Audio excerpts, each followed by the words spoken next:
www.sbs.com ওয়েবসাইটে account registration করবেন, কিভাবে ইনকাম করবেন, কিভাবে উইথড্র দিবেন ও কিভাবে ডিপোজিট করবেন সম্পূর্ণ বিষয়টি বুঝিয়ে দিব আজকে এই ভিডিওর মাধ্যমে। সো ভিউয়ার্স, ধৈর্য সহকারে সম্পূর্ণ ভিডিওটি দেখতে থাকুন, তাহলে সবকিছু বুঝতে পারবেন।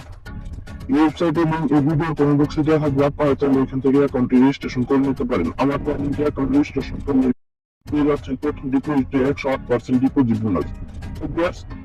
চলুন বেশি কথা না বলে মূল ভিডিওতে যাওয়া যাক। মূল ভিডিওতে যাওয়ার আগে আপনাদের কাছে ছোট্ট একটি রিকোয়েস্ট, আপনারা যারা আমার চ্যানেল নতুন অবশ্যই ভিডিওটিতে একটি লাইক দিয়ে চ্যানেলটি সাবস্ক্রাইব করে পাশে থাকা বেল আইকনটি অন করে রাখবেন, এরকম নতুন নতুন gaming income website video update সবার আগে পাওয়ার জন্য। So viewers, first of all আমি আপনাদের দেখিয়ে দেব কিভাবে আপনারা 6600.com ওয়েবসাইটে অ্যাকাউন্ট রেজিস্ট্রেশন করবেন। 6600.com ওয়েবসাইটে অ্যাকাউন্ট রেজিস্ট্রেশন করার জন্য ভিডিও কমেন্ট বক্সে একটা লিংক পেয়ে যাবেন, সেই লিংকের উপর একটা ক্লিক করে দিবেন। লিংকের উপর ক্লিক দেওয়ার পর আপনাদের মাঝে এরকম একটি পেজ ওপেন হবে। এরকম একটি পেজ ওপেন হওয়ার পর উপরে দেখতে পাচ্ছেন ইউজার নেম।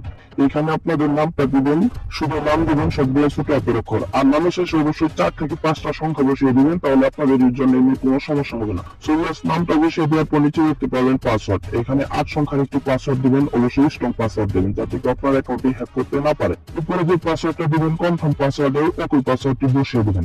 পাসওয়ার্ডটি বসিয়ে দেওয়ার পর নিচে দেখতে পাবেন মোবাইল নাম্বার। এখানে আপনারা যে নাম্বারটি দিয়ে অ্যাকাউন্ট রেজিস্ট্রেশন করবেন বা অ্যাকাউন্টটি খুলতে যাচ্ছেন সেই নাম্বারটি বসিয়ে দিবেন। নাম্বারটি বসিয়ে দেওয়ার পর নিচে দেখতে পাবেন জয়েন নাও। জয়েন নাও একটা ক্লিক করে দিন। জয়েন নাও ক্লিক দেওয়ার সাথে সাথে আপনাদের অ্যাকাউন্টটি খোলা বা অ্যাকাউন্টটি রেজিস্ট্রেশন করা হয়ে যাবে। সো ভিউয়ার্স, এখন কথা হচ্ছে এই ওয়েবসাইট থেকে আপনারা কিভাবে ইনকাম করবেন। এই ওয়েবসাইট থেকে ইনকাম করে আপনাদের টাকা উইথড্র নিতে হলে আপনাদের অ্যাকাউন্টটিকে ভেরিফাই করতে হবে। অ্যাকাউন্টটিকে ভেরিফাই করার জন্য নিচে দেখতে পারবেন মেম্বার নামে একটা লেখা আছে, মেম্বারের উপর একটা ক্লিক করে দিবেন। সো ভিউয়ার্স, মেম্বারে ক্লিক দেওয়ার সাথে সাথে আপনাদের মাঝে এরকম একটি পেজ ওপেন হবে। এরকম একটি পেজ ওপেন হওয়ার পর উপরে দেখতে পাচ্ছেন সিকিউরিটি সেন্টার, এখানে একটা ক্লিক করে দিবেন।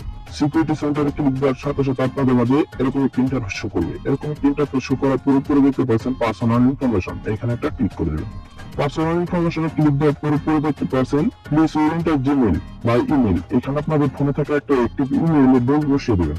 ইমেলটা বসিয়ে দেওয়ার পর নিচে দেখতে পাবেন ফুল নাম। এখানে আপনাদের সম্পূর্ণ নামটি বসিয়ে দেবেন। নামটি বসিয়ে দেওয়ার পর নিচে দেখতে পাবেন সাবমিট। সাবমিটে একটা ক্লিক করে দিবেন। সাবমিটে ক্লিক দেওয়ার সাথে সাথে উপরে দেখতে পাচ্ছেন পার্সোনাল ইনফরমেশন, এখানে একটা টিক মার্ক চলে এসেছে এবং কি উপরে 60% কমপ্লিট করা হয়েছে। বাকিটুকু পূরণ করার জন্য আপনাদের একটা ওয়ালেট এবং ট্রানজাকশন পাসওয়ার্ড সেট আপ করতে হবে। সো ভিউয়ার্স, ওয়ালেট এড করার জন্য নিচে দেখতে পাচ্ছেন বাইন্ড ওয়ালেট, এখানে একটা ক্লিক করে দিবেন। বাইন্ড ওয়ালেটে ক্লিক দেওয়ার পর আপনাদের মাঝে এরকম একটি প্লাস আইকন শো করবে, আপনারা সরাসরি প্লাস আইকনে একটা ক্লিক করে দিবেন। প্লাস আইকনে ক্লিক দেওয়ার পর নিচে দেখতে পাচ্ছেন ই ওয়ালেট, এখানে একটা ক্লিক করে দিবেন। ওয়ালেটে ক্লিক দেওয়ার পর আপনাদের মাঝে এরকম একটি পেজ ওপেন হবে। এরকম একটি পেজ ওপেন হওয়ার পর উপরে দেখতে পাচ্ছেন নগদ, বিকাশ, উপায়, রকেট। আপনারা কিসের মাধ্যমে ওয়েবসাইট থেকে টাকাগুলো উইথড্র নেবেন সেইটা এখান থেকে সিলেক্ট করে নেবেন। সো সিলেক্ট করে নেওয়ার পর নিচে দেখতে পাচ্ছেন account number, set transaction password এবং কনফার্ম পাসওয়ার্ড, এই ফর্মগুলো আপনারা পূরণ করে নেবেন। আর ট্রানজাকশন পাসওয়ার্ডটা অবশ্যই মনে রাখবেন, এই পাসওয়ার্ডটা ভুলে গেলে কিন্তু আপনারা কোনোভাবে এই ওয়েবসাইট থেকে টাকাগুলো উইথড্র করতে পারবেন না। দেন আমি ফর্মটা পূরণ করে দিচ্ছি। সো জাস্ট ফর্মটি পূরণ করে দেওয়ার পর নিচে দেখতে পাবেন সাবমিট। সাবমিট একটা ক্লিক করে দেবেন। সাবমিটে ক্লিক দেওয়ার সাথে সাথে আপনারা যে ওয়ালেট এড করবেন সেই ওয়ালেটটি উপরে শো করবে। এইভাবে আপনারা প্লাস এখানে ক্লিক করে একাধিক ওয়ালেট এড করতে পারেন। সো জাস্ট ওয়ালেট এড করার সাথে সাথে নিচে